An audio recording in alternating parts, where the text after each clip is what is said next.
दोस्तों दुनिया के सबसे बड़े शासकों की बात हो अगर उसमें सिकंदर यानी अलेक्जेंडर द ग्रेट का नाम ना लिया जाए ऐसा हो ही नहीं सकता, क्योंकि सिकंदर हमारी हिस्ट्री का एक ऐसा राजा था जिसको यूरोप के साथ साथ दुनिया के और भी बहुत सारे इतिहासकारों ने एक विश्व विजेता के तौर पर पेश किया है। वीडियो में आगे बढ़ा जाए उससे पहले हम अलेक्जेंडर के बारे में जान लेते हैं। 356 ईसा पूर्व मैसेडोनिया के पेला शहर में जन्म होता है अलेक्जेंडर द ग्रेट का। अलेक्जेंडर के पिता फिलिप सेकंड अपने बेटे को एक काबिल राजा बनाना चाहते थे, जिसके लिए उन्होंने ग्रीस के सबसे बेस्ट स्कॉलर्स के जरिए अलेक्जेंडर को ट्रेनिंग दिलवाई, जिसमें शामिल थे दुनिया के सबसे मशहूर फिलोसफर एरिस्टोटल ने सिर्फ 3 साल की ट्रेनिंग में अलेक्जेंडर के अंदर कूटनीति और दुनिया जीतने की ऐसी समझ पैदा कर दी जिसने अलेक्जेंडर के राजनीतिक गुणों को और ज्यादा बढ़ा दिया। इसकी झलक मैसेडोनिया के लोगों को देखने को तब मिली जब केवल 10 साल की उम्र में अलेक्जेंडर ने एक उत्तेजित घोड़े ब्यूसीफेलस को बड़ी आसानी से काबू कर लिया, और जब अलेक्जेंडर की उम्र 18 साल हुई तब उसने अपने पिता के साथ मिलकर बैटल ऑफ चेरुनिया में हिस्सा लिया, जिसमें अपने से ज्यादा सेना पर अलेक्जेंडर की जीत हुई और सिकंदर के पिता फिलिप सेकंड की मृत्यु के बाद मैसेडोनिया का अगला राजा बना सिकंदर। राजा बनने के बाद वो एक बड़ी फौज लेकर दुनिया जीतने के इरादे से निकला और अपने रास्ते में आने वाली बड़ी बड़ी ताकतों को उसने मिट्टी में मिला दिया। जहां एक तरफ जंग के मैदान में बड़ी बड़ी सल्तनतें सिकंदर के सामने घुटने टेक रही थी,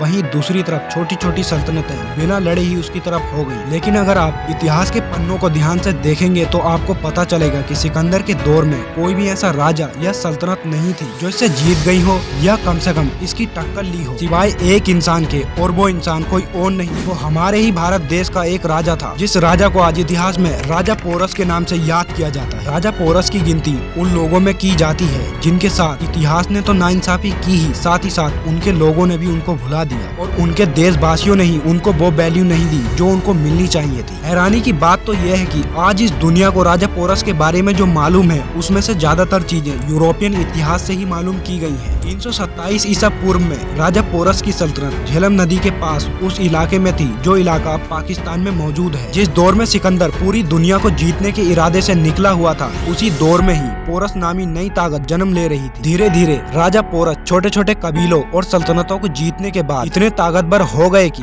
उनको नंदा एम्पायर और ईरानी सल्तनत के टक्कर का समझे जाने लगा। दूसरी तरफ सिकंदर भी धीरे धीरे बढ़ता हुआ ईरान की उस सल्तनत के बॉर्डर के करीब आ गया जिसको राजा पोरस का पड़ोसी समझा जाता है। ये ईरानी सल्तनत उस दौर में इतनी ज्यादा ताकतवर थी कि जिसको सिकंदर के बाद दुनिया पर राज करने का दावेदार माना जाता था, और यही वजह थी कि इस ईरानी सल्तनत को सिकंदर खत्म करना चाहता था। कई जंगों में सिकंदर ने ईरानी बादशाह दारा को बड़ी बुरी तरह हराया, और जब आखिरी बार दारा और सिकंदर के बीच में जंग हुई तो इस जंग में सिकंदर ने दारा को इतनी बुरी तरह हराया कि न सिर्फ दारा की पूरी फौज बिखर गई थी, बल्कि इसके ज्यादा से ज्यादा सिपह सलार भी मारे जा चुके थे। जब दारा ने अपनी हालत ऐसी देखी तो उसने डर के मारे अपने पड़ोसी को खत लिखा मदद के लिए। खत किसी और को नहीं बल्कि राजा पोरस को। उसमें दारा ने लिखा कि सिकंदर रोम से अपनी बड़ी फौज के साथ हमारे इलाके में घुस गया है और उसने मेरी पूरी सल्तनत को खत्म कर दिया है। ये खत पढ़ने के बाद राजा पोरस ने ईरान के बादशाह दारा की तरफ मदद के लिए हाथियों का दस्ता और सिपाही ईरान की तरफ रवाना कर दिए। लेकिन ये राजा दारा की बदकिस्मती थी कि इस मदद की खबर सिकंदर को अपने जासूसों से पहले ही पता चल गई थी। इस मदद के पहुँचने से पहले ही सिकंदर ने बहुत जोरों शोरों से एक बार फिर दारा पर हमला किया और इस बार दारा की बची कुची फौज में से आधी फौज को मौत के घाट उतार दिया और बची कुची आधी फौज ने दारा को ही कत्ल कर दिया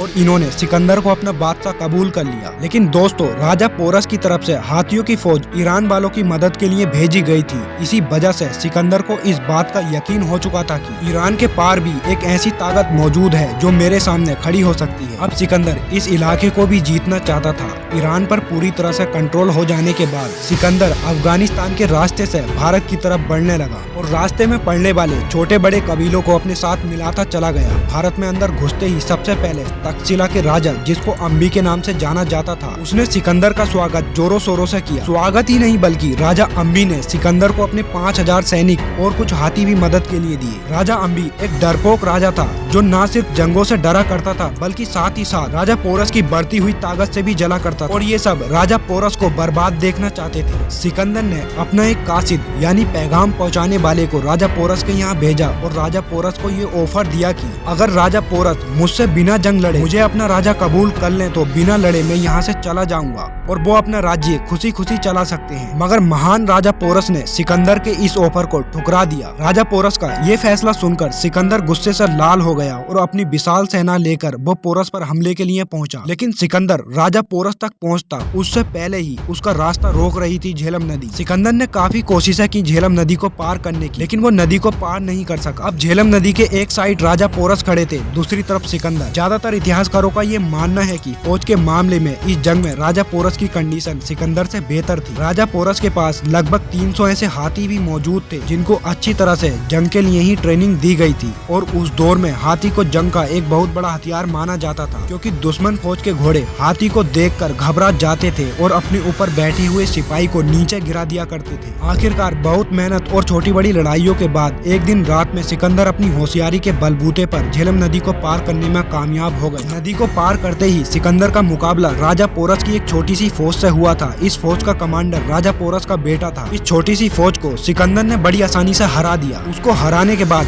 अब जंग पोरस और सिकंदर के आमने सामने हो गई थी। शुरू में तो सिकंदर पोरस की फौज पर भारी पड़ रहा था, लेकिन जैसे ही राजा पोरस ने जंग के मैदान में अपने हाथियों को उतारा तो जंग का पासा ही पलट गया, क्योंकि ये पहली बार था कि जंग के मैदान में सिकंदर के सिपाहियों को हाथियों से मुकाबला करना पड़ रहा था और चारों तरफ सिकंदर की फौज में अफरा तफरी मच गई। यूरोपियन इतिहासकार खुद लिखते हैं कि हाथियों की वजह से एक वक्त ऐसा भी लड़ाई में आया था कि सिकंदर के फौज के ज्यादातर सिपाही रोने लगे थे और वो वापस जाना चाहते थे, लेकिन सिकंदर ने एक ऐसा तरीका ढूंढ निकाला जिसने पूरी जंग का नक्शा ही पलट दिया। इसने अपने सैनिकों को ये हुक्म दिया कि सैनिक अपने तीरों से हाथियों की आंख पर निशाना लगाएं और कुछ सैनिकों के हाथ में आग देकर उनको हाथियों की तरफ भेज दिया गया। आग को देखकर ज्यादातर हाथी घबरा गए और आंखों में तीर लगने की वजह से कुछ हाथी अंधे भी हो गए। और अब राजा पोरस के हाथियों ने सिकंदर की फौज को कुचलने के बजाय अपनी ही फौज को कुचलना शुरू कर दिया। इतिहासकारों की माने तो इस जंग में पोरस के हाथियों ने ही उसे इतना नुकसान पहुंचाया था जितना कि सिकंदर भी नहीं पहुंचा पाया।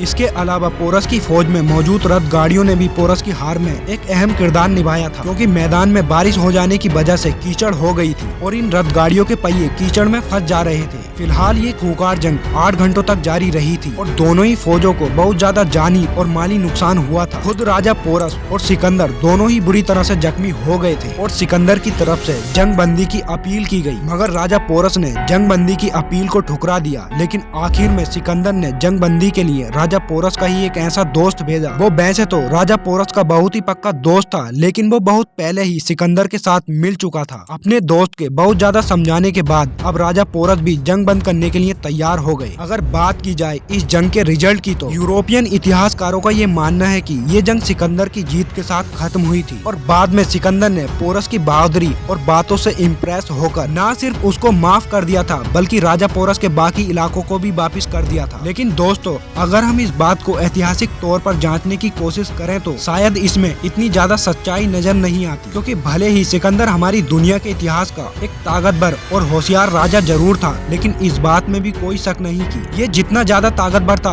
उससे भी बड़ा जालिम था। उसने ऐसे बहुत सारे लोगों को कत्ल किया था जिनको इसने माफ कर दिया था। इसके अलावा इसने दुनिया के बहुत बड़े बड़े शहरों को इसलिए जलाकर राख कर दिया था क्योंकि उसमें रहने वाले लोगों ने इसको अपना बादशाह मानने से इनकार कर दिया था। तो वो राजा पोरस को कैसे छोड़ सकता था कि जिसने उसकी फौज को वो नुकसान पहुंचाया था कि जो उससे पहले कोई और नहीं पहुंचा पाया। इसलिए ज्यादातर एक्सपर्ट इतिहासकारों का ये मानना है कि ये मशहूर जंग बराबरी के साथ खत्म हुई थी, यानी ना तो इसमें सिकंदर की जीत हुई थी और ना ही राजा पोरस की। हालांकि दोस्तों, इस जंग के बाद सिकंदर भारत के और भी ज्यादा इलाकों को जीतना चाहता था, मगर राजा पोरस की फौज ने सिकंदर की फौज का वो हाल कर दिया कि उनको लड़ने लायक ही नहीं छोड़ा और अपनी फौज की इतनी बुरी हालत की वजह से उसे वापस लौटना पड़ा। दोस्तों, आज की वीडियो के लिए बस इतना ही। अगर ये वीडियो पसंद आई तो इस वीडियो को लाइक और चैनल को सब्सक्राइब जरूर कर लो प्लीज।